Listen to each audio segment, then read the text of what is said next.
how to manage notifications and sound settings on a Messenger Lite. Hello guys, in today's video I'm gonna show you how to manage notifications and sound settings on Messenger Lite. First thing, go to Messenger, and first thing we're gonna do is click this one, this settings icon here in the top corner, and then just you will see this one here, notifications and sounds. Click on it, and if you want to turn it off, just click here and select for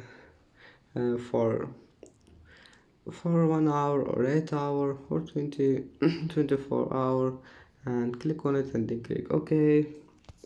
And that's it for today's video. If you like this video, please don't forget like and don't forget subscribe, and see you in the next video.